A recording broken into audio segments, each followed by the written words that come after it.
like the way you guys played as a whole? No, I did. Okay. I mean, you win championships, losing a game is not encouraging at all. So, I like the way we played in the first half. I like the way we competed, but you get encouraged when you come out here and work when ain't nobody watching. So I'm more encouraged on what we did today than I am in the game the other day. Brian, do you feel like you guys have enough to get back to the finals and win another championship? That's our goal, and that's what we got to work towards. That's what we're here for. What was so good about what you did today? Just competed, got our work in. Everybody was on the floor. So there it is. What do you think is a realistic expectation for this team defensively? You can answer that any number of ways. What's good defensively for this group? You got to take the one-on-one challenge first, and then the communication has to always be high, and that's the only way you can. Listen, this is an offensive league. There's offensive players that's very dominant. There's offensive sets that you try to put yourself in a position that still scores them. But if you can communicate and communicate as close to 48 minutes, you got to try to do it consistently and constantly. Then sometimes, even though the offense is very good, you can find your way to be on top of things before some things happen. So that's the one thing you have to do. Ron, this team has an identity. Our identity is to win a championship. That's your goal, but No, that's the identity too. It's not a LeBron question. That's a Coach Lou question, and y'all just talked to him. So what did he say? Why not? That's not fair. What do you think it's going to take for JR to get back to the form he was in the championship? Make shots and compete on the defensive end. That's what we always ask of JR, and that's what he's always done. Do you think JR's trying to do more, or is it a confidence thing? No. Why he's passing enough shots? Nah. You just gotta take your shots when you got them. Last year was a tough year for him with the injuries and everything that went on. So this year, getting back into the flow of things, it's been challenging for him so far. But we believe in Swish, and we got to keep going to him. LeBron, the other day, I think you called this a rough patch. When it's not going well like this, how do you prevent doubt or maybe disbelief from growing? Just come out and compete. You get better every day. You show up to work every day like it's your last opportunity to play, and then you live with the results. You talk every year about the regular season, building good habits. Is that happening?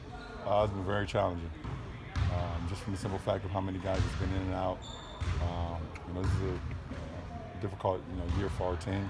Seems like I say that every year, but this one has been even more challenging. With everybody that's been out and coming back in, and the rotations and things of that nature has been very challenging on our team. But we have to figure it out. Listen, at the end of the day, we have a game every other day or every 2 days, just like everybody else in the NBA, and we have to go out and play. I think you said last year it was the strangest year you'd ever been through in terms of that. Is this worse than last year? I don't like to use the word worse too much.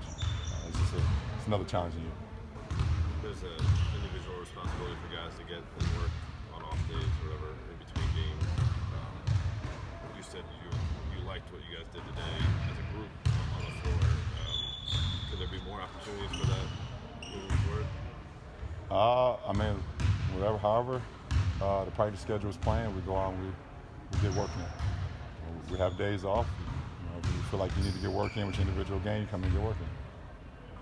That's it. Well, I think it's Z is going to get the greater Cleveland, lifetime achievement awards. Do you remember what he was like as a teammate? Could you just speak to what he meant to you maybe early in your career playing with him? Well, first, you talk about adversity, what he had to go through when he first started his NBA career with the foot injuries he had to continue to go through and the foot surgeries he had to go through, being that size, and at some point thinking to himself he would never be able to play a game, and to see him get all the way back to him becoming an all-star while I was here, being the impact player he was. We had a heck of chemistry with our pick and pop, and we talk about 7-footer shooting threes. We talk about that now with guys like Porzingis and all those guys. Z was doing it back when we played.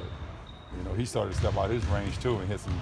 I can remember one of them. He had a big three in Sacramento on one of our road games from the right corner.